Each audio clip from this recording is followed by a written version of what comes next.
अस्सलाम वालेकुम स्टूडेंट्स। उम्मीद है आप सब खैरियत से हैं।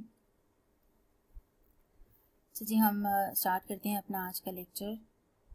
चैप्टर 25 हमने स्टार्ट किया था मैनेजमेंट, जिसके हम फर्स्ट लर्निंग ऑब्जेक्टिव पे थे। हम थोड़ा सा पीछे से देखते हैं कि हम किस हेडिंग पे थे फर्दर, और उस हेडिंग में हमने क्या कवर कर लिया था। जैसे कि अगर मैं अपने फर्स्ट लर्निंग ऑब्जेक्टिव पे आऊँ तो इस पूरे चैप्टर में 3 लर्निंग ऑब्जेक्टिव हैं। First one was appointment and election of directors. इसके अंदर फर्दर 6 हेडिंग्स थी: directors, number and appointment of directors, election of directors, selection of independent directors, eligibility of directors, vacation of office. जिसमें से directors हमने cover कर लिया, number and appointment of directors भी हमने कवर कर लिया, और इवन इलेक्शन ऑफ डायरेक्टर्स मतलब उसका कंप्लीट प्रोसीजर हमने देखा कि डायरेक्टर्स का एजीएम में इलेक्शन कैसे होगा, किस तरह से वोट्स कास्ट किए जाएंगे और किस तरह से वोट्स काउंट होंगे और किस तरह से अल्टीमेटली डायरेक्टर सेलेक्ट होगा। फिर हमने देखा जो सिलेक्शन ऑफ इंडिपेंडेंट डायरेक्टर, जो कि आपका 1.4 हेडिंग है, कह लें कि जी पॉइंट है फर्स्ट लर्निंग ऑब्जेक्टिव में, वो आपके सिलेबस से रिमूव हो गया। ये सारी चीजें हमने कवर कर ली। आज हम स्टार्ट करेंगे इंशाल्लाह eligibility of directors. Eligibility of directors में हम ये देखेंगे कि कौन लोग हैं जो डायरेक्टर्स बन सकते हैं और कौन लोग हैं जो डायरेक्टर्स ऑब्वियसली नहीं बन सकते। क्या हर बंदा जो मतलब जाके उसके पास कुछ एक्सपीरियंस आ जाए तो वो डायरेक्टर बन जाएगा? तो लॉ कहता है कि यहाँ पे रुकिए, एक कंपनी का डायरेक्टर बनने जा रहे हैं आप, तो कोई मजाक तो हो नहीं रहा। तो इसके लिए ज़रा कुछ चीज़ें देख लें कि आप कंपनी के डायरेक्टर बनने के काबिल हैं भी कि नहीं, क्योंकि जाहिर सी बात है पूरी कंपनी चलानी है आपने। तो पूरी एक कंपनी चलाने के लिए हम ज़रा कुछ आपकी मॉरल चीज़ें देखेंगे, कुछ क्राइटेरिया और बेंचमार्क ज़रा सेट करेंगे और देखेंगे कि क्या आप उन बेंचमार्क को पूरा करते हैं या नहीं, और कुछ ऐसी डिसेबिलिटीज़ तो नहीं है आपके अंदर जो आपको डायरेक्टर बनने से रोक दें। तो हम वो ज़रा आपको बेंचमार्क और एक फ़िल्टर बता देते हैं। ओके, लॉ ने इतना ये डिटेल में तो नहीं बताया कि कौन लोग डायरेक्टर्स बन सकते हैं, ठीक है। इसको ज़रा बताते हैं, थोड़ा एक्सप्लेन करते हैं। पहली चीज़ है कि हु कैन बी डायरेक्टर्स, और दूसरी चीज़ है who can not be A director. ये वाइस वर्सा नहीं है कि जो डायरेक्टर बन सकता है वो ओब्वियसली इस तरह से नहीं होगा कि एक भी कंडीशन वो डायरेक्टर बन जाएगा। ये वाइस वर्सा नहीं है, क्योंकि लॉ ने इसको बताया नहीं है कि कौन लोग डायरेक्टर बन सकते हैं, इतना एक्सप्लेन नहीं किया। सिंपल ये होता है कि कंपनीज खुद ही अपने आर्टिकल्स में लिख लें या कोई कंडीशंस लगा लें आर्टिकल्स ऑफ एसोसिएशन में, क्वालिफिकेशन की बेस पे कि जी मिनिमम इतनी कम से कम क्वालिफिकेशन होनी चाहिए, कम से कम सीए होना चाहिए, कम से कम इतना एक्सपीरियंस होना चाहिए। एक्सपीरियंस की बेस पे वो खुद कुछ कंडीशंस लगा दे, कुछ कह लें कि जी क्वालिफिकेशन पे कुछ क्राइटेरिया सेट कर दे अपने आर्टिकल्स में कि कौन लोग डायरेक्टर्स हो सकते हैं। जैसे कि फॉर एग्जांपल एक तो एक्सपीरियंस कह दिया कि जी 10 साल का एक्सपीरियंस हो इस कंपनी का डायरेक्टर बनने के लिए। एक कंपनी ने कहा जी इसकी नहीं जी कम से कम क्वालिफिकेशन, इसने ICAW भी किया हो, इसने ICMA भी किया हो, इसने CA भी किया हो और इसने MBA भी किया हो। कुछ अपनी मर्जी से देखे कंपनी अपने हिसाब से कि उस कंपनी में कितनी स्किल्स और कितनी एक्सपर्टीज चाहिए, कितना कंपनी का इंफॉर्मेशन सिस्टम अपडेटेड है या वहाँ पे मतलब कंपनी लिस्टेड है या अनलिस्टेड है। लिस्टेड है तो ऑब्वियसली रिक्वायरमेंट्स बहुत ज़्यादा होंगी, तो एक डायरेक्टर भी आप ऐसा रखेंगे जिसके पास स्किल्स और एबिलिटीज़ और नॉलेज बहुत ज़्यादा हो, ताकि वो कंपनी के ऑपरेशंस को समझ सके, लॉज की कंप्लायंस कर सके और करवा सके, फिर जो भी लीगल इम्प्लीकेशंस हैं उसको भी समझ सकता हो। तो इस तरह की चीज़ें कंपनी अपनी रिक्वायरमेंट की बेस पे कुछ कंडीशंस अपने आर्टिकल्स में लिख सकती है, या कुछ ऐसी कंडीशंस भी लगा सकती है कि एक डायरेक्टर के पास कम से कम इतने नंबर ऑफ शेयर्स होने चाहिए, तो मिनिमम नंबर ऑफ शेयर्स उसके पास इतने होने चाहिए कम से कम, अदरवाइज वो डायरेक्टर नहीं बन सकता। तो ये डिपेंड्स अपॉन कि हर कंपनी अपने आर्टिकल्स में क्या कंडीशंस लगाती है, और ये कंडीशंस रिलेटेड टू एक्सपीरियंस, उसकी क्वालिफिकेशन और नंबर ऑफ शेयर से रिलेटेड हो सकता है। अदरवाइज एक्ट ऐसी कोई चीज़ नहीं एक्सप्लेन करता। जो आपका सिक्योरिटीज एक्ट है, जो आपका कंपनीज एक्ट है, वो ये चीज़ें इतनी डिटेल में एक्सप्लेन नहीं करता लॉ कि डायरेक्टर कौन लोग हो सकते हैं। जैसे कि अगर मैं स्पेसिफिकली इसमें एग्जांपल लूँ तो बैंकिंग कंपनीज ऐसी होती हैं जो ज़्यादा जिसमें लॉज की कंप्लायंस होती है। तो उसमें बैंकिंग कंपनी जैसे स्पेशली बैंक्स वगैरह हैं, तो वो कोई कंडीशंस स्पेसिफिकली लगा सकती हैं कि हमारा जो डायरेक्टर हो उसने स्पेशल कोई ये कोर्स भी किया हो, ये कोर्स भी किया हो, कोई उसको जो सिस्टम्स हैं सैप्स वगैरह उसका भी आइडिया हो, डिफरेंट एप्लीकेशंस कंप्यूटर्स की, ओरेकल और डिफरेंट किस्म के और कंप्लायंस के कोर्सेज उसने किए हों। इस तरह की डिफरेंट चीज़ें हैं जो बैंकिंग कंपनी, स्पेशली इसकी एग्जांपल इसलिए दी क्योंकि बैंक एक ऐसी कंपनी है जिसमें बहुत ज़्यादा स्ट्रिक्ट रेगुलेशन यूज़ कर उसको जो है वो उसकी कंप्लायंस करनी पड़ती है। बैंक की अपनी भी एक अलग से स्टेट बैंक ऑफ पाकिस्तान की तरफ से जो रेगुलेशंस इशू होती हैं उसको भी कंप्लाई करना होता है, फिर कंपनीज एक्ट को भी कंप्लाई करना होता है। फिर अगर स्पेसिफिकली बैंक एक लिस्टेड कंपनी हो, फिर एक स्टॉक एक्सचेंज और फिर कमीशन, तो उसके बहुत ज़्यादा रेगुलेटर्स हो जाते हैं बैंक के, तो डायरेक्टर भी ऑब्वियसली उसके हिसाब से रखना पड़ता है। तो बताने का मकसद ये है कि जी लॉ इतना एक्सप्लेन ये नहीं करता कि कौन लोग डायरेक्टर हो सकते हैं, उसका एक्सपीरियंस, उसकी क्वालिफिकेशन क्या हो, ये डिपेंड्स अपॉन एवरी कंपनी, और उस कंपनी की नेचर क्या है, बिजनेस क्या है, और उस कंपनी का इन्वायरमेंटल कंट्रोल और व्हाटएवर वो किस तरह से है। आ जाते हैं, लॉ कहते हैं कि मैं हाँ आपको ये ज़रूर बता देता हूँ कि कौन लोग डायरेक्टर नहीं हो सकते। इस पे मैं आपको डिटेल में बता देता हूँ।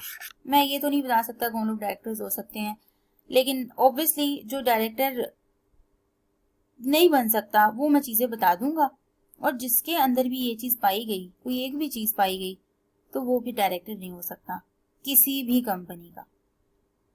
ठीक है, किसी भी कंपनी का। हाँ, एक दो चीज़ें आएंगी जो सिर्फ लिस्टेड कंपनी पे लगेंगी कि ये सिर्फ लिस्टेड कंपनी का डायरेक्टर नहीं हो सकता। बाकी हम ये जितनी भी कंडीशंस पढ़ेंगे, ये इनएलिजिबिलिटीज पढ़ेंगे, लॉ ने जो बताई, वो ये है कि ये जो कंडीशंस बताऊंगा, अभी कुछ चीज़ें बताऊंगा, गलत बातें बताऊंगा कि ये गलत बातें किसी एक बंदे में भी अगर पाई गई, वो किसी भी कंपनी का डायरेक्टर नहीं हो सकता। वो जरूरी नहीं कि सिर्फ इस कंपनी का नहीं, इस कंपनी का नहीं, सिंगल मेंबर कंपनी का बन जाए, नहीं। कंपनी है तो वो किसी भी कंपनी का डायरेक्टर नहीं हो सकता। पहली तो चीज उसने कहा, अगर आपका डायरेक्टर एक छोटा सा बच्चा है,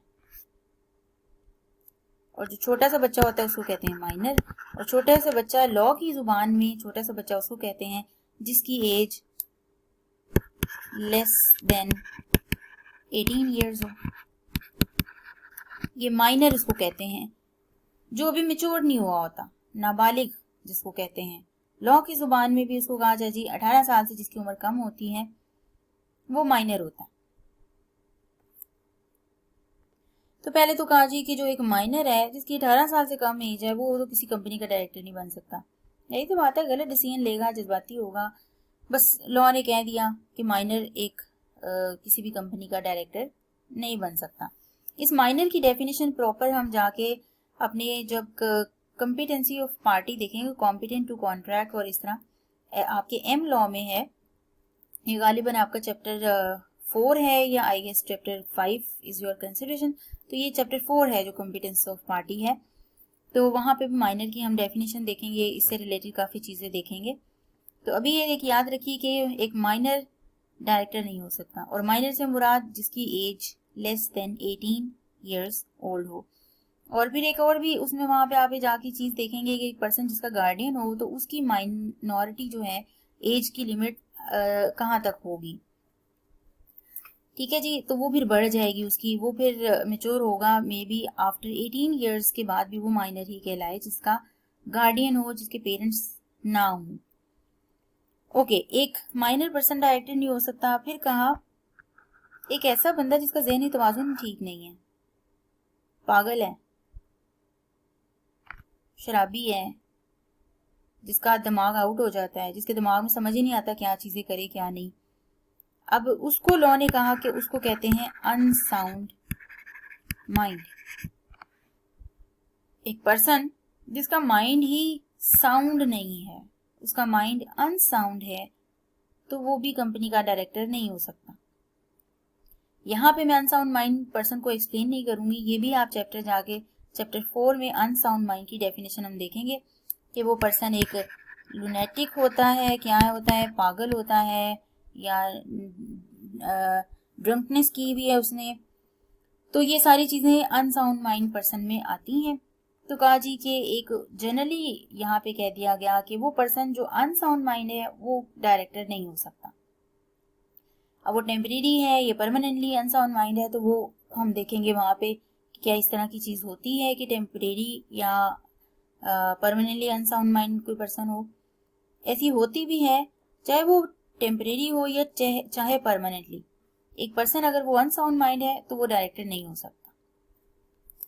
ओके, फिर उसने कहा एक पर्सन है जो जिसके तो पैसे सारे खत्म हो गए हुए थे, दिवालिया हो गया उसका, इतने ज्यादा उसके क्रेडिटर्स पैसे देने वाले उसने देने थे, लोन लिए हुए थे, लेकिन अब उसके पास कोई प्रॉपर्टी नहीं बची।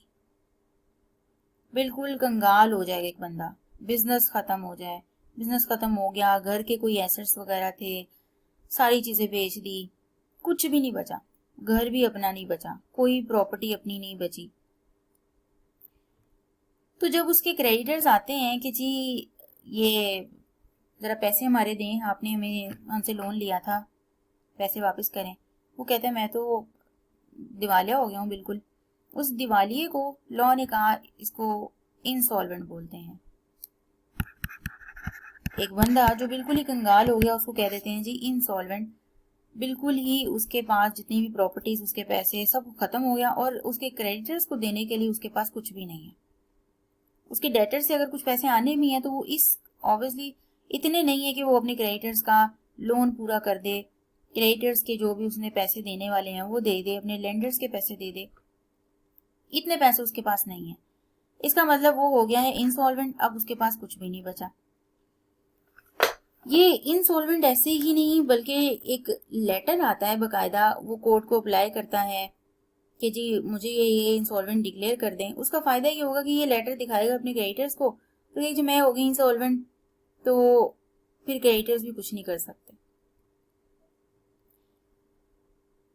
अब ये पर्सन जब कोर्ट की तरफ से इसके पास लेटर आ गया जी मैं तो हूँ इंसॉल्वेंट, इसको फायदा जरूर हुआ इसका कि इंसॉल्वेंट के लाया गया, तो अब इसके डेट्स वगैरह जो भी हैं जो किसी को देने हैं इसने, वो अब इसको जरा रिलैक्सेशन मिल जाएगी, वो इसको शायद ना देने पड़े।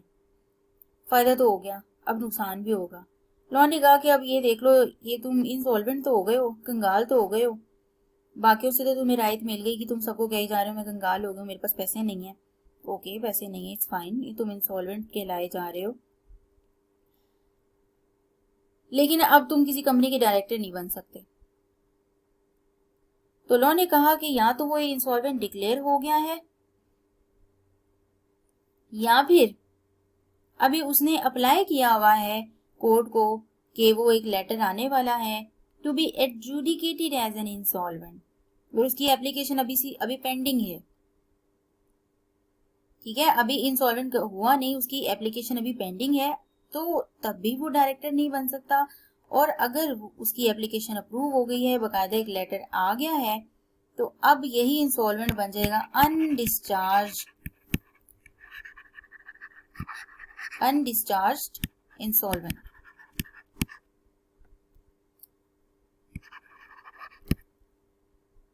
ये है जी कि ये अब डिस्चार्ज नहीं हो सकता, अनडिस्चार्ज इंसॉल्वेंट है। पहले तो अभी एप्लीकेशन थी अप्रूव नहीं हुई थी, तो अभी इन प्रोसेस था, अब बकायदा एप्लीकेशन इसकी अप्रूव हो गई है और अब ये बकायदा कोर्ट ने इसको कह दिया कि तुम इंसॉल्वेंट हो, तो ये एप्लीकेशन अब डिस्चार्ज नहीं हो सकती, ये अनडिस्चार्ज्ड इंसॉल्वेंट है। फाइनल अथॉरिटी ने अब इसको कह दिया इंसॉल्वेंट। तो चाहे तो इसकी एप्लीकेशन अभी पेंडिंग है, ये चाहे अप्रूव हो गई है, ये इंसॉल्वेंट अभी हुआ है, ये नहीं हुआ, इंसॉल्वेंट होने के प्रोसेस में है, तो ये इन दोनों केसेस में किसी भी कंपनी का डायरेक्टर नहीं हो सकता। अच्छा जी, फिर लॉ ने कहा ये हो गई चीजें, ठीक है, ये कंपनी के डायरेक्टर नहीं हो सकते। इसने कोई एक ऐसा पर्सन था जिसने किसी कंपनी में कोई फ्रॉड करके निकला था, एम्प्लॉय था, ये एम्प्लॉय के लेवल पे नहीं भी था, वही कोई कैश काउंटर होता था, बड़ी छोटी सी पोस्ट पे था,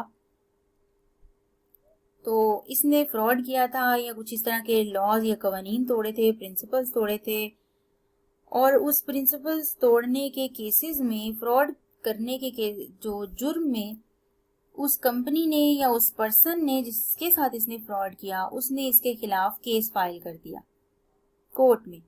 और जब उस पर्सन ने इसके खिलाफ केस फाइल किया कोर्ट में, और कोर्ट ने जी जब सारे फैसले, बयानात वगैरह देखे, सुनवाई वगैरह की, तो एविडेंस से पता चला कि ये तो वाकई ही इसने फ्रॉड किया है। फ्रॉड एक ऐसी चीज है कि जी आप दूसरे को नुकसान पहुंचा रहे हैं, तो ये मॉरली ठीक नहीं है ये चीज, किसी को धोखा देना, फ्रॉड करना, तो इमोरलिटी की चीज आ जाती है इसमें। तो इसने एक कानून तोड़ के फ्रॉड किया, तो इसने एक ऑफेंस किया, इसने जुर्म किया, ऑफेंस किया, एक ऐसा काम किया जो कि सोसाइटी के लिए एक्सेप्टेबल नहीं है, गलत काम किया, और अब तो बकायदा कोर्ट ने भी डिक्लेयर कर दिया इस चीज को। तो लॉ कहता है कि देखो, अगर तो इसकी एप्लीकेशन कोई कोर्ट में जाती ना जाती तो ठीक था, और तब तक ठीक था, इसने फ्रॉड श्रॉड किए, किसी को पता नहीं था। अब जब कोर्ट ने इसके खिलाफ कर दिया है फैसला, पहले ये मुलजिम था, अब ये बकायदा मुजरिम हो चुका है। ये पर्सन को कोर्ट ने कह दिया कि इसने एक ऑफेंस किया है, और कोर्ट ने इस चीज का कन्विक्ट कर दिया है, अपनी एक कह लेंगे जी फैसला सुना दिया है कि ये बंदा वाकई इसने ऑफेंस किया है जिसमें इमोरलिटी पाई गई, तो ये पर्सन भी डायरेक्टर नहीं हो सकता किसी भी कंपनी का। तो ये कुछ पर्सन हैं जो बिल्कुल ही डायरेक्टर नहीं हो सकते। माइनर, एक पर्सन अनसाउंड माइंड, एक पर्सन जो अप्लाई किया है उसने एडजुडिकेटेड एज एन इंसॉल्वेंट और उसकी एप्लीकेशन पेंडिंग है, और चौथा जी जो कि अनडिस्चार्ज इंसॉल्वेंट है। फिर कहा जी कि वो पर्सन जो कोर्ट की तरफ से कन्विक्टेड करार पाया गया, कोर्ट ऑफ लॉ, ठीक है, कोई अदालत में कन्विक्टेड करार पाया गया, किस चीज का कन्विक्टेड, के इसने ऑफेंस किया इन्वॉल्विंग इमोरलिटी। ये सिर्फ फ्रॉड नहीं, कोई भी ऐसा कानून तोड़ा जिसमें इमोरलिटी पाएगी, और बकायदा इसके खिलाफ केस किया गया और कोर्ट ने कहा ये कन्विक्टेड है। ये फ्रॉड की एक एग्जांपल है, इसकी एक और एग्जांपल भी ली जा सकती है। ये एक पर्सन था, क्रेडिटर था किसी कंपनी का, उसने उसे गलत चीजें प्रोवाइड की, डिफेक्टेड जो है वो स्टॉक प्रोवाइड किया, डिफेक्टेड चीजें प्रोवाइड करने के केस में उस कंपनी ने इस पर्सन के खिलाफ केस कर दिया, और बाकायदा एविडेंस से पता चला कि ये कन्विक्टेड था उस ऑफेंस के लिए, और इसने ये शायद चीजें जानबूझ के की हैं और अगले पार्टी को नुकसान हुआ, तो ये पर्सन भी फिर क्या होगा, डायरेक्टर नहीं हो सकता। अब जो ये सारी चीजों के पीछे क्यों लॉ ने कहा, सही सी बात है, ताकि एक ऐसे पर्सन को डायरेक्टर बनाया जाए जो कल को जाके कंपनी को सही फायदा देगा। अगर इस तरह के भी लोग रखे जाएंगे, फ्रॉड श्रॉड कर रहे हैं, इमोरलिटी जिसमें पाई जा रही है, डिग्निटी नहीं है किसी पर्सन की, ऑनेस्टी नहीं है, लॉयली नहीं है अपनी कंपनी के साथ, तो वो जाहिर सी बात है कंपनी का फायदा सोचेगा ही नहीं। तो लॉ ने पहले ही कह दिया कि ऐसे पर्सन जहां से पता लगा, कोर्ट ने इसको बकायदा कहा हुआ है कि इसने ऑफेंस किया है, तो हम ऐसे पर्सन को एज ए डायरेक्टर अपॉइंट करने की इजाजत बिल्कुल नहीं देंगे। अच्छा जी, फिर कहा कि ये एक ऐसा पर्सन, अच्छा ये हम यहाँ पे इसको लिख देते हैं, इसने ऑफेंस किया है और कन्विक्टेड बाय कोर्ट है।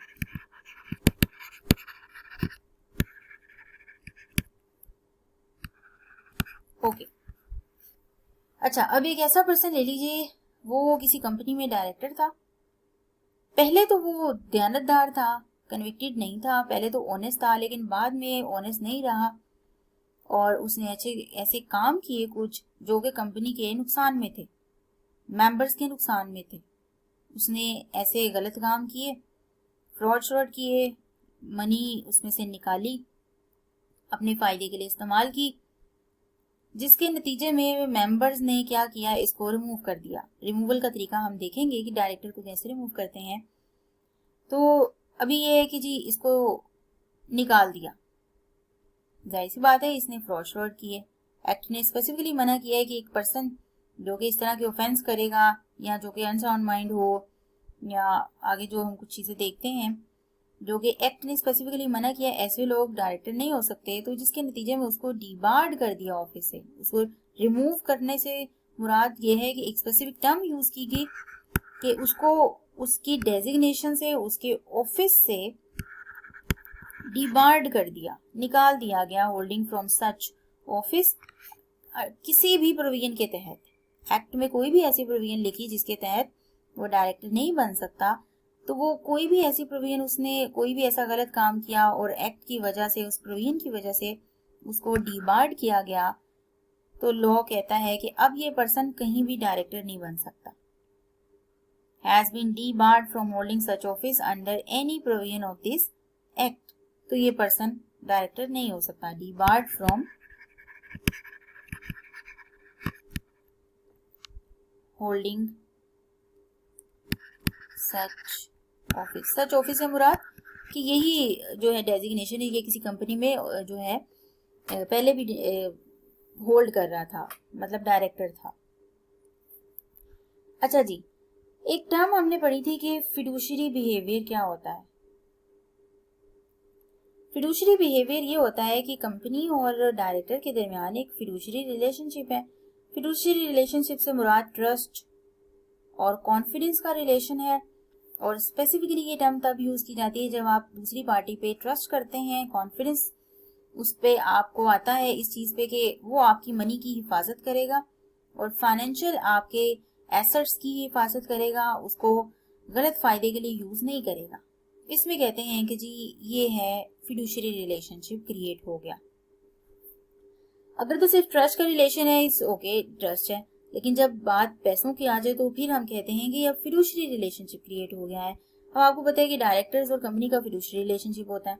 मेंबर्स ने अपने बिहाफ पे कुछ बंदों को सेलेक्ट करके बिठाया, वो डायरेक्टर बाद में क्या करें कि कंपनी का फायदा सोचने की बजाय अपना फायदा सोचें, तो हम कहते हैं कि अब इस डायरेक्टर ने क्या किया, बिट्रे किया है। क्या किया है जी, टर्म यूज की गई। जैसे किसी के ट्रस्ट को तोड़ना, हम कहते हैं इसने बिट्रे किया ट्रस्ट। इसी तरह फिडुशियरी रिलेशनशिप को भी अगर आप सही तरह से कायम नहीं रखेंगे तो लॉ कहता है कि आपने फिडुशियरी रिलेशनशिप को बिट्रेड किया है। तो लॉ ने इसके लिए टर्म यूज की, betrayed lack of फिडुशियरी relationship.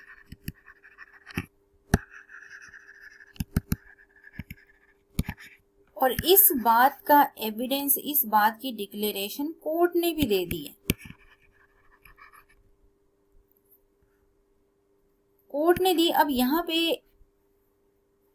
Law ने कहा कि मैं टाइम दे देता हूं आपको। पिछले वाले सिनेरियो में देखिए कोई टाइम लिमिट नहीं है।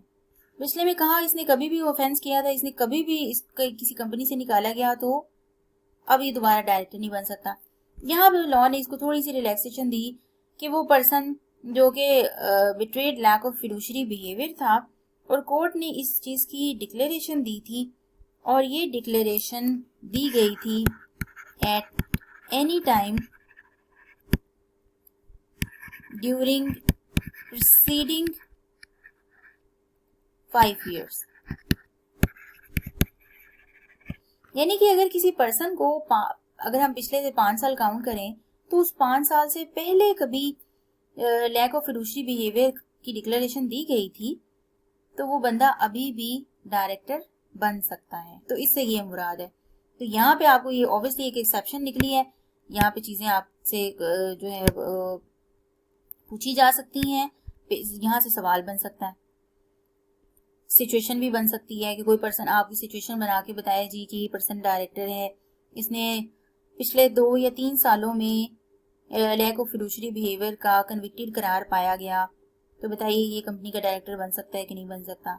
आपको अब ये 5 साल वाली चीज दिमाग में लानी होगी। अगर तो ये पिछले 5 साल में फॉल करता है तो जाहिर सी बात है ये अब डायरेक्टर नहीं बन सकता। इसको 5 साल के गुजरने का इंतजार करना पड़ेगा और 5 साल के बाद देखेंगे कि ये फिर उस कंपनी का डायरेक्टर बन जाएगा।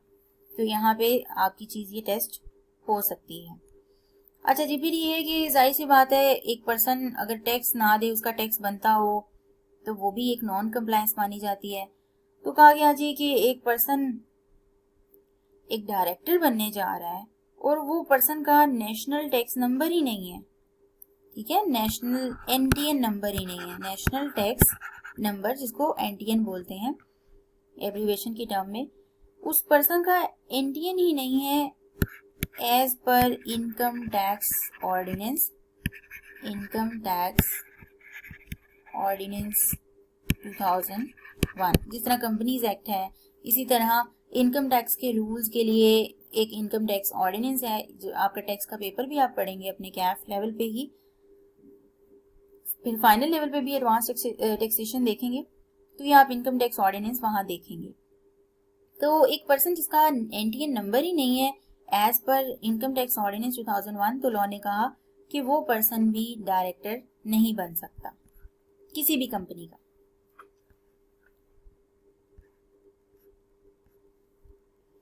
अच्छा, आपका ये जो पॉइंट है betrayed lack of fiduciary behaviour वाला, इस पे आपकी एक छोटी सी इलिस्ट्रेशन है बुक में, हम वो जरा देखते हैं।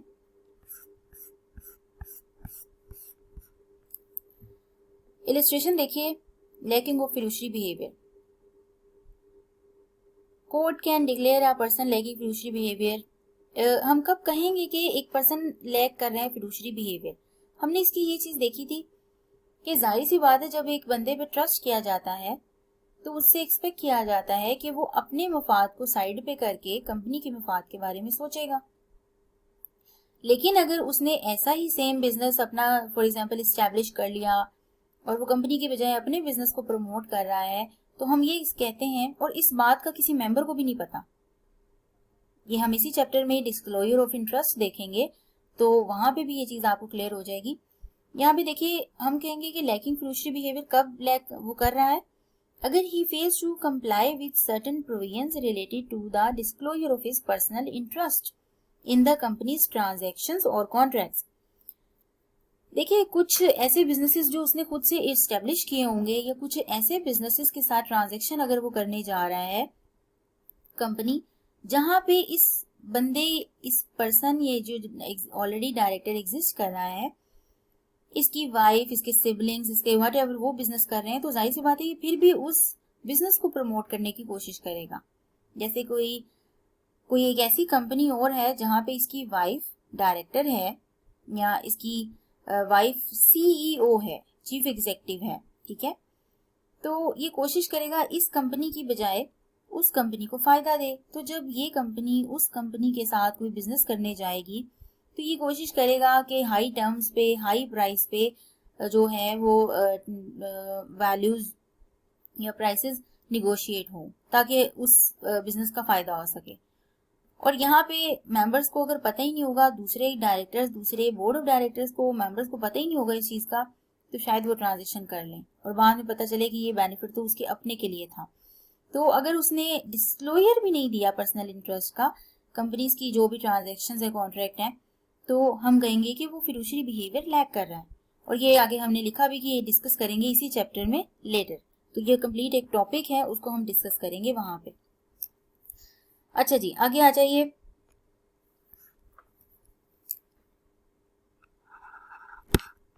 पहले हम पढ़ते रहे कि एक छोटी कंपनीज में ऐसा होता है कि डायरेक्टर्स भी वही होते हैं, मेंबर्स भी वही होते हैं, और मेंबर्स डायरेक्टर्स में से ही कुछ लोग होते हैं, सॉरी, जो डायरेक्टर्स हैं मेंबर्स में से ही कुछ लोग सेलेक्ट हुए होते हैं, अपॉइंट होते हैं, और मेंबर्स अपने बिहाफ पे उन्हें सेलेक्ट करते हैं।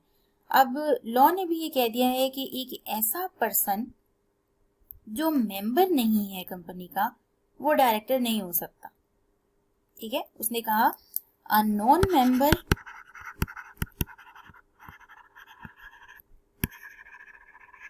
Can not be a director. ये जनरल रूल तो उसने ये कह दिया कि एक नॉन मेंबर तो डायरेक्टर नहीं हो सकता किसी कंपनी का।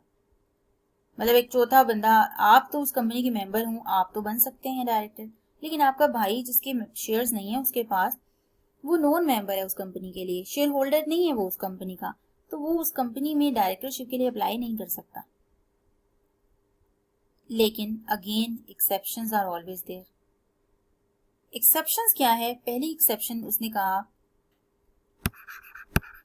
एक्सेप्शंस कुछ सिनेरियोज होंगे कि जहां पे एक पर्सन उस कंपनी का मेंबर नहीं होगा लेकिन इवन देन वो डायरेक्टर बन सकता है। वो सिचुएशंस क्या है? एक सिचुएशन उसने कही पहली, तो आपको याद हो कि एक कंपनी दूसरी कंपनी की जब मेंबर होती है, आपको सिचुएशंस याद होंगी। एक जैसे सिग्मा लिमिटेड है, हमने ये बार बार डिस्कस किया। एक कंपनी है सिग्मा लिमिटेड, एक दूसरी कंपनी है ए लिमिटेड फॉर एग्जांपल। ये ए लिमिटेड ने सिग्मा लिमिटेड के कुछ शेयर्स परचेज किए, फॉर एग्जांपल 50 या 60%, डिपेंड, रेशियो डिस्कस नहीं कर रहे हैं हम। उसने शेयर्स खरीदे। In short A limited sigma limited की मेंबर है। अब आपको पता है कि इसके पास 50% शेयर्स हैं, यानी कि ये एक अकेली कंपनी इस सिग्मा लिमिटेड की एक मेंबर है। जब जनरल मीटिंग डिस्कस की जाएगी तो ये किसी ऑफिशियल को अपॉइंट कर सकती है, और ज्यादा शेयर होल्डिंग होने की वजह से, ज्यादा वोटिंग पावर होने की वजह से इस ए लिमिटेड के पास ये भी पावर आ सकती है कि ये सिग्मा लिमिटेड में डायरेक्टर्स अपॉइंट करे। ठीक है जी। अब ये जिस बंदे को डायरेक्टर्स अपॉइंट करेगी वो पर्सन तो आपको पता है नॉमिनेटेड डायरेक्टर होगा। वो तो इस कंपनी का कुछ लगता ही नहीं है, उसने इस कंपनी के कोई शेयर्स ही नहीं खरीदे। ठीक है जी। तो वो पर्सन जो अब सेलेक्ट होगा, इस ए लिमिटेड ने सेलेक्ट किया उसको, तो वो नॉमिनेटेड डायरेक्टर होगा, वो डायरेक्टर बन सकता है, ऑल्दो वो पर्सन मेंबर नहीं है कंपनी का। तो इस पे लॉ ने कहा कि एक पर्सन जो रिप्रेजेंट कर रहा है एक member who is not a natural person. अब ए लिमिटेड एक नेचुरल पर्सन नहीं है। ठीक है, अगर एक नेचुरल पर्सन की बात करें तो उसका मेंबर होना जरूरी है डायरेक्टर बनने के लिए। अब ए लिमिटेड चूंकि कंपनी मेंबर है तो वो अब किसी ऐसे पर्सन को ही जाहिर सी बातें सिलेक्ट करेगी, खुद तो ये डायरेक्टर बन नहीं सकती, क्योंकि लॉ ने कहा है कंपनी दूसरी कंपनी की डायरेक्टर नहीं हो सकती। तो फिर ये मेंबर जो है ये फिर किसी नेचुरल पर्सन को सिलेक्ट करेंगे अपने बिहाफ पे कि वो सिग्मा लिमिटेड में जाके डायरेक्टर बने, और वो हमारी शेयर होल्डिंग, हमारी वोटिंग पावर्स और हमारी जो भी पावर है उसको एक्सरसाइज करके बेसिकली हम उसको कंट्रोल कर रहे होंगे। हमारे बिहाफ पे वो डिसीजंस देगा, हमारी जैसी भी डिस्कशंस होगी, हमारी कंसिडरेशन को वो डिस्कस करेगा। ठीक है जी। फिर कहा समटाइम्स कुछ ऐसे एम्प्लॉयज भी होते हैं जो शुरू से कंपनी के साथ होते हैं। कुछ डायरेक्टर्स आते हैं चले जाते हैं, लेकिन कुछ एम्प्लॉयज बड़े पुराने हो जाते हैं, 12-12 साल, 20-20 साल उन्हें टाइम हो जाता है और उन्हें कंपनी की एक एक चीज का पता लग जाता है। कुछ एम्प्लॉयज इतने पुराने हो गए जो कह ले कि जी इस बेस पे उन्हें आहिस्ता आहिस्ता प्रमोशन मिलती जाती है। अब वो ऐसा डायरेक्टर बन जाता है एटलीस्ट प्रमोशन हो के कि जिसको कंपनी की हर एक बात का पता होता है, और वो अपना सारा का सारा टाइम कंपनी को दे रहा होता है। तो जो बंदा अपना सारा का सारा टाइम कंपनी को दे रहा है उसके उस डायरेक्टर का ना तो कोई और बिजनेस है, ठीक है, ना ही वो कोई और बिजनेस कर रहा है, ना किसी और पार्टनरशिप में इन्वॉल्व है, किसी भी तरह का और कोई बिजनेस नहीं कर रहा, बल्कि कंप्लीटली इसी कंपनी में अपना सारा टाइम सर्व कर रहा है और एज एन एम्प्लॉय वर्क कर रहा है। ठीक है, एक एम्प्लॉय की भी एक जॉब होती है, एक प्रॉपर जॉब होती है 9 to 5।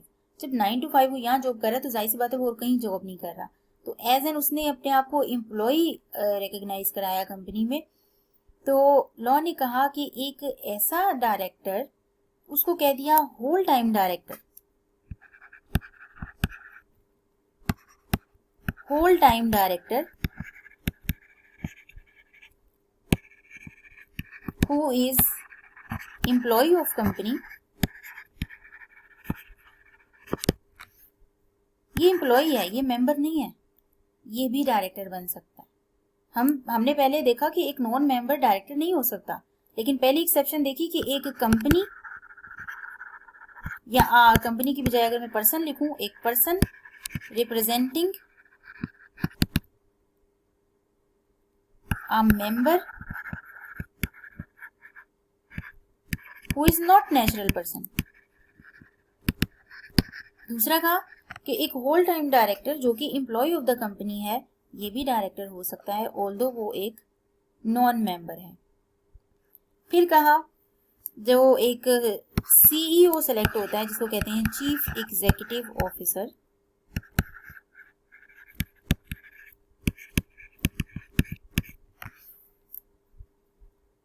ये मेंबर नहीं भी है तो इट्स ओके, सीईओ डायरेक्टर बन सकता है। एक CEO by default chief executive है, चीफ एग्जीक्यूटिव कह ले पूरी कंपनी का चीफ एग्जीक्यूटिव है, डायरेक्टर से भी ऊपर इसकी अथॉरिटी होती है, तो वो सिर्फ अपने चीफ एग्जीक्यूटिव होने की वजह से ही डायरेक्टर भी है, ऑल्दो वो नॉन मेंबर हो सकता है, उसके पास कंपनी की हो सकता है शेयर्स ना हो। तो एक चीफ एग्जीक्यूटिव ऑल्दो वो नॉन मेंबर है लेकिन वो कंपनी का डायरेक्टर हो सकता है। फिर कहा जी कि आपको पता है कि जिस तरह एक मेंबर कंपनी दूसरी कंपनी में एक पर्सन रिप्रेजेंट करती है डायरेक्टर, इसी तरह एक कंपनी सिग्मा यही और ए लिमिटेड इस बार मेंबर नहीं है बल्कि क्रेडिटर है। अब आपको याद होगा कि एक क्रेडिटर भी दूसरी अपनी कंपनी में एक क्रेडिटर डायरेक्टर सेलेक्ट कर सकता है, आपने इस चीज को पढ़ा है, जो कि कहलाता है नॉमिनेटेड डायरेक्टर। वो अलग बात है कि वो मिनिमम रिक्वायरमेंट में जो है वो फॉल नहीं करता, मिनिमम रिक्वायरमेंट में उसको काउंट नहीं किया जाता, लेकिन ये नॉमिनेटेड डायरेक्टर तो होता है ना।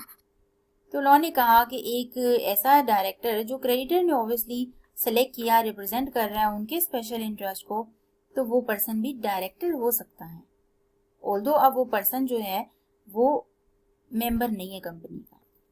ठीक है जी, ये हमने बीच में कुछ एक्सेप्शन पढ़ लिए कि एक नॉन मेंबर भी डायरेक्टर नहीं हो सकता, लेकिन उसकी 4 ये एक्सेप्शन देखी, नॉमिनेटेड बाय क्रेडिटर वाली भी।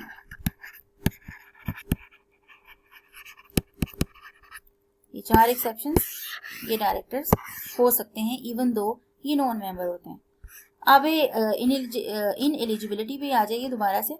पहला हमने देखा था माइनर पर्सन, दूसरा अनसाउंड माइंड, तीसरा इंसॉल्वेंट और चौथा अनडिस्चार्ज इंसॉल्वेंट, पांचवा ऑफेंस इन्वॉल्विंग उसने convicted by court of law की इसने वो इमोरलिटी की है, छठा वो डीबार्ड हुआ from holding of office, betrayed, lack of fiduciary behaviour, आठवां देखा कि वो एंटियन नहीं है उसका as per income tax ordinance, और 9th देखा कि एक नॉन मेंबर है वो।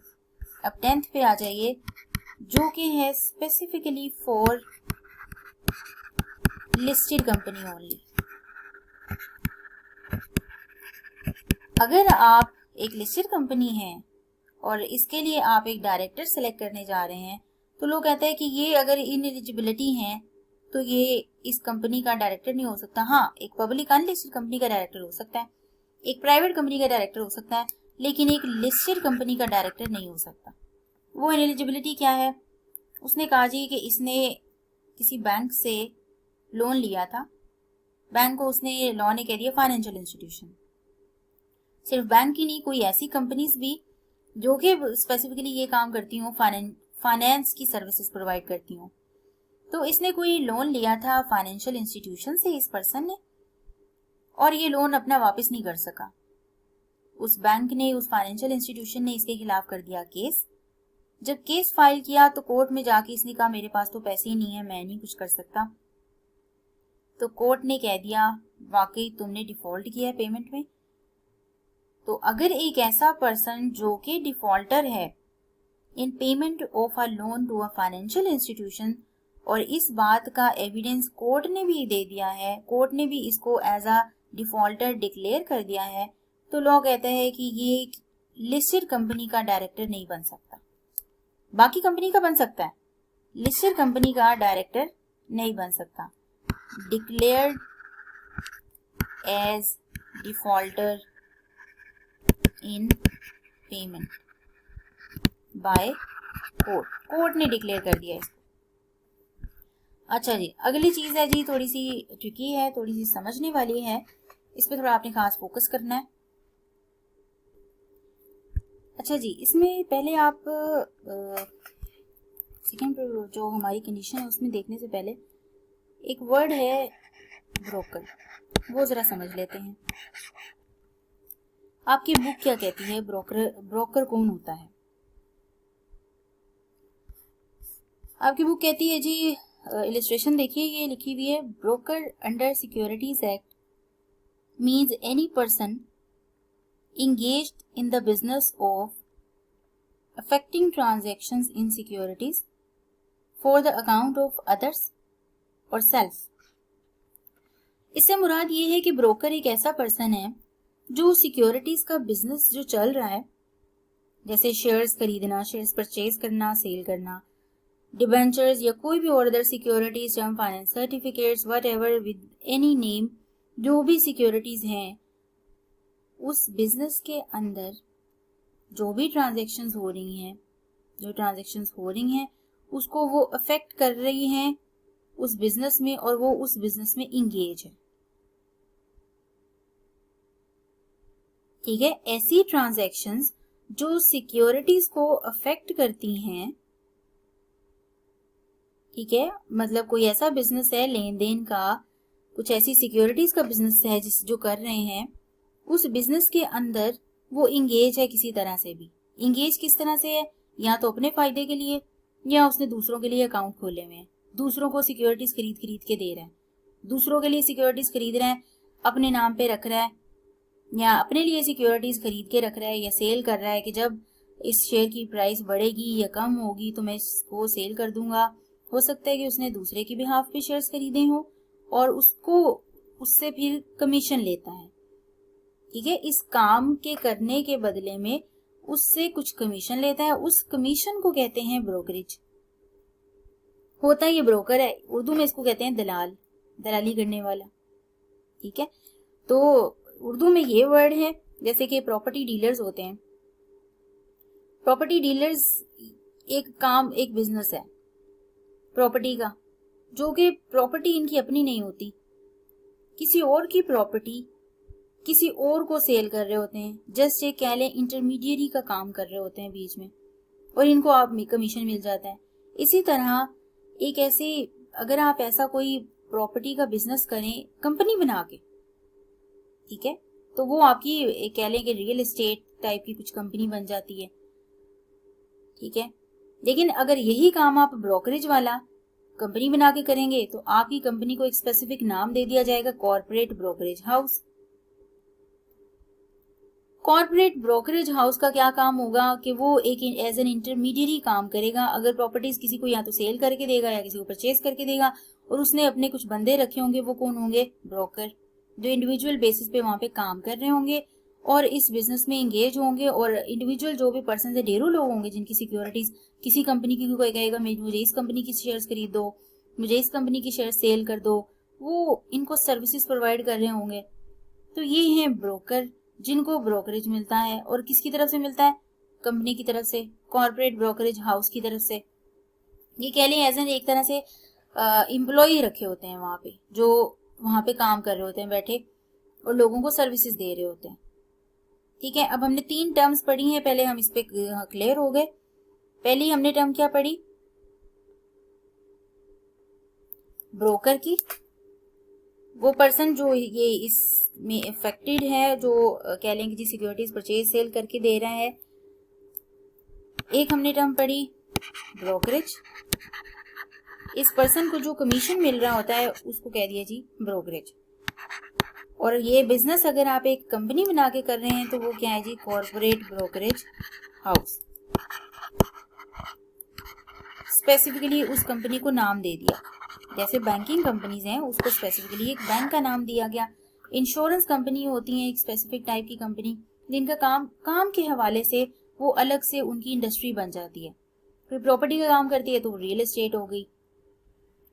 ठीक है जी, कोई ब्रोकरेज का काम करती है तो कॉर्पोरेट ब्रोकरेज हो गई, कोई इलेक्ट्रिक कंपनी का काम करती है तो इलेक्ट्रिक हो गई, रियल एस्टेट हो गई, कोई मैन्युफैक्चरिंग करती है किसी चीज की, प्रोडक्ट्स की, गुड्स की सॉरी, तो उसको मैन्युफैक्चरिंग कंपनी कह दिया। कोई कंपनी बिजनेस ऐसे ही कर रही है, चीजें बना नहीं रही, जिस चीजें खरीद के सेल कर रही है उसको ट्रेडिंग कह दिया। ठीक है, कोई ऐसी कंपनी है जो एजुकेशन प्रोवाइड कर रही है तो उसे कहती है एजुकेशनल इंस्टीट्यूट या एजुकेशन इंडस्ट्री। ठीक है, तो ये इंडस्ट्री है, कंपनी बना के ये अगर डिफरेंट काम किए जाएं तो यही चीज़ें आपके कंपनीज के नेम चेंज हो जाते हैं। कोई इंश्योरेंस हो जाती है कंपनी, कोई बैंकिंग कंपनी हो जाती है, तो यही ब्रोकरेज का अगर काम करने जा रहे हैं आप तो ये कॉर्पोरेट ब्रोकरेज हाउस बन जाएगा, होगी ये भी कंपनी। अच्छा, अब यहाँ पे लॉ क्या कहता है, इसको डायरेक्टर्स के पॉइंट ऑफ व्यू से हम देखते हैं। उसने कहा जी, एक ऐसा पर्सन जो कि इंगेज है in the business of brokerage, business of brokerage, यानी कि वो जाहिर सी बात है वो ब्रोकर होगा खुद पर्सन, तभी तो वो ब्रोकरेज के बिजनेस में इन्वॉल्व है। ठीक है, अगर वो ब्रोकर नहीं भी है या कॉर्पोरेट ब्रोकरेज हाउस में कुछ काम कर रहा है तो जाहिर सी बात है वो ब्रोकरेज के बिजनेस में इन्वॉल्व है। वो पर्सन जो कॉर्पोरेट ब्रोकरेज के बिजनेस में इन्वॉल्व है, इंगेज्ड है, वो पर्सन तो डायरेक्टर नहीं बन सकता। ठीक है, जो इंगेज है। आगे उसने कहा, या फिर ये बंदा खुद तो ब्रोकरेज के बिजनेस में इन्वॉल्व है लेकिन ये कहता है कि मैं तो नहीं बन सकता, लेकिन चलो मैं अपनी स्पाउस को बनवा देता हूं।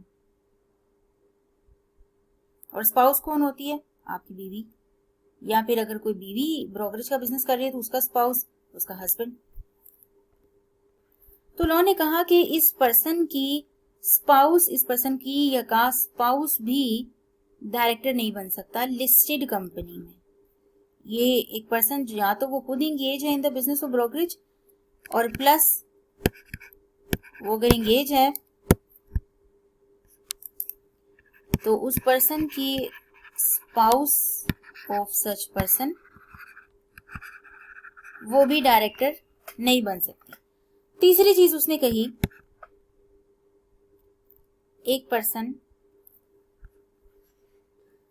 कहा कि अगर आप, चलो ठीक है, आप खुद बिजनेस में इन्वॉल्व नहीं है, ब्रोकरेज का बिजनेस नहीं करते, और ना ही आप किसी ऐसे पर्सन के स्पाउस हैं जो कि ब्रोकरेज का बिजनेस करता है, आप वो भी नहीं है, फिर आप कोई एक तीसरी जाहिर सी बात है सिचुएशन निकालने की कोशिश करेंगे, तो लॉ ने वो भी आपकी खत्म कर दी। लॉ ने कहा कि अगर आप किसी कॉर्पोरेट ब्रोकरेज हाउस के, कॉर्पोरेट ब्रोकरेज हाउस के स्पॉन्सर हैं, यानी कि आप उसको स्पॉन्सर करते हैं, उसकी एक्टिविटीज के लिए बाकायदा फाइनेंशियल सर्विसेज देते हैं, उन्हें फाइनेंस प्रोवाइड करते हैं, उसको स्पॉन्सर करते हैं उस एक्टिविटी को, या तो आप उसके स्पॉन्सर हैं, स्पॉन्सर नहीं तो आप कॉर्पोरेट ब्रोकरेज हाउस के भी डायरेक्टर हैं। आप कॉर्पोरेट ब्रोकरेज हाउस के स्पॉन्सर नहीं है, डायरेक्टर नहीं है, लेकिन आप कोई भी अदर ऑफिसर हैं वहां पे काम करने वाले, तो आप तब भी किसी कंपनी में, किसी कंपनी से मुराद लिस्टेड कंपनी में डायरेक्टर नहीं बन सकते। यहाँ पे रीजन ये है कि देखिए, लिस्टेड कंपनी जाहिर सी बात है उसका काम क्या होता है, लिस्टेड कंपनी के शेयर जो होते हैं वो स्टॉक एक्सचेंज पे लिस्टेड होते हैं, ऐसा ही है, और उसकी सिक्योरिटीज पब्लिक हो चुकी होती हैं। जब आप ऑलरेडी किसी ऐसे बिजनेस में इन्वॉल्व हैं, ब्रोकरेज का बिजनेस कर रहे हैं और कॉर्पोरेट ब्रोकरेज हाउस में ऐसे काम कर रहे हैं, तो आप जब किसी कंपनी के डायरेक्टर बनेंगे, लिस्टेड कंपनी के, तो आपकी यही कोशिश होगी कि आपकी कंपनी के शेयर्स बिकें। ठीक है, तो आप कहीं ना कहीं पर्सनल गेन वहां से उठाने की कोशिश करेंगे, या हो सकता है कि आप बीच में चीजें आपके लिए पर्सनली चीजें फायदे के लिए हो जाएं, या आप किसी मेंबर का नुकसान करें, या शायद आप उस कंपनी का ही नुकसान करें। तो यहाँ पे कॉन्फ्लिक्ट ऑफ इंटरेस्ट जो है वो पैदा होने का खतरा होता है। इसलिए लॉ ने स्पेसिफिकली कह दिया कि अगर तो आप एक लिस्टेड कंपनी है, जाहिर सी बात, अगर एक लिस्टेड कंपनी नहीं है उसमें तो कोई मसला ही नहीं है, उसके तो शेयर्स पब्लिक तक पहुंचे ही नहीं है और स्टॉक एक्सचेंज पे ट्रेड ही नहीं हो रहे, तो आप अगर ब्रोकरेज का बिजनेस कर भी रहे हैं तो इस कंपनी से तो कोई कंसर्न होगा ही नहीं। इस कंपनी के तो क्योंकि शेयर्स वो पब्लिक तक पहुंचे नहीं, घर की बात है, स्टॉक एक्सचेंज पे लिस्टेड नहीं है, आप सिक्योरिटीज का कोई भी ऐसा काम कर रहे हैं तो कोई मसला ही नहीं है, करते रहें। कॉर्पोरेट ब्रोकरेज हाउस और सिक्योरिटीज पे कमीशन लेते हैं, देते हैं, सेल करते हैं, लोगों को सर्विस प्रोवाइड करते हैं, उनके लिए अकाउंट खोलते हैं सिक्योरिटीज की ट्रांजेक्शन्स के लिए, कोई मसला ही नहीं है, क्योंकि आप अपनी जिस कंपनी में डायरेक्टर बनने जा रहे हैं वो तो लिस्टेड है ही नहीं, उसका तो इन जो है वो ब्रोकरेज और इन चीज़ों से लेना देना है ही नहीं, क्योंकि वो स्टॉक एक्सचेंज पे लिस्टेड ही नहीं है। लेकिन हाँ, अगर आप लिस्टेड कंपनी के डायरेक्टर बनने जा रहे हैं तो वो कंपनी बाकायदा पब्लिक हो चुकी है, उसके शेयर्स लोगों तक पहुंच चुके हैं, स्टॉक एक्सचेंज पे लिस्ट हो चुके हैं। तो अब ये आप ये वाले काम करेंगे, ब्रोकरेज का बिजनेस, या उस ब्रोकरेज के बिजनेस करने वाले के आप स्पाउस हैं, ये कॉर्पोरेट ब्रोकरेज हाउस के आप स्पॉन्सर हैं, डायरेक्टर हैं, ऑफिसर हैं, अब आप लिस्टेड कंपनी के डायरेक्टर नहीं बन सकते। ठीक है जी, ये हमने सारी देखी इन एलिजिबिलिटीज, जो कि हम अब जरा बुक से भी देख लेते हैं।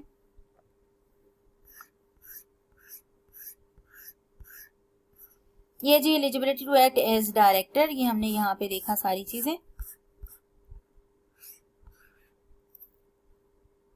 तो ये तकरीबन अब आपको याद ही कर लेना चाहिए, चीजें याद हो जानी चाहिए, आप इसको पढ़िए और एज इट इज जैसे भी लाइन लिखी है याद कर लीजिए इसको। अब आप ऐसे इसमें कोई भी बुक में कोई नया वर्ड नहीं देखेंगे, एटलीस्ट जब मैंने आपको चीजें एक्सप्लेन की। तो बच्चे, मैं एक चीज यहाँ पे मेंशन कर दूं, बच्चे अक्सर अगेन मुझसे फिर से सवाल पूछते हैं कि हम दूसरी बुक से कर लें, आईकेप की स्टडी टेक्स्ट छोड़ दें, क्या है मुश्किल लिखा है। तो देखिए, जब आपको नोट्स प्रोवाइड किए जा रहे हैं, अगर किसी चैप्टर के नोट्स नहीं तो बाकायदा आपको बुक की वर्डिंग सिखाई जा रही है, बोल के उनके मतलब समझाए जा रहे हैं, तो वो टर्मिनोलॉजी अगर आप अभी याद कर लेंगे तो अच्छा रह जाएगा। दूसरी बुक्स में शायद वो टर्मिनोलॉजीज मिसिंग हो जाए, या शायद वो कुछ एक्सेप्शंस या कुछ वर्डिंग डिफरेंट हो जाए। अभी के लिए तो आप छुटकारा पा लेंगे वर्डिंग से, जब फाइनल लेवल का लॉ आएगा तो वो वर्डिंग आपको अगेन फिर भी थोड़ी सी सीखनी पड़ेगी। लॉ की स्पेसिफिक वर्डिंग है, आप उसको इसी बुक से याद कीजिए, ठीक है, किसी और बुक की तरफ ना जाइए। मैं रिकमेंड नहीं कर रही, बाकी आप अपनी नॉलेज के लिए कर सकते हैं, मैं ये भी मना नहीं कर रही बिल्कुल आप दूसरी बुक्स पढ़े ही नहीं, आप दूसरी बुक्स पढ़िए, लेकिन आपने आईकेप की स्टडी टेक्स्ट को नहीं छोड़ना, वो आपका बेंचमार्क है। आपने चीजें याद यहाँ से करनी है, वर्डिंग यहाँ से सीखिए। अभी मुश्किल है, लेकिन फाइनल लेवल का जब लॉ देखेंगे वहां पे चीजें आसान हो जाएंगी आपके लिए। ठीक है जी, आगे हम स्टार्ट करते हैं vacation of office by directors.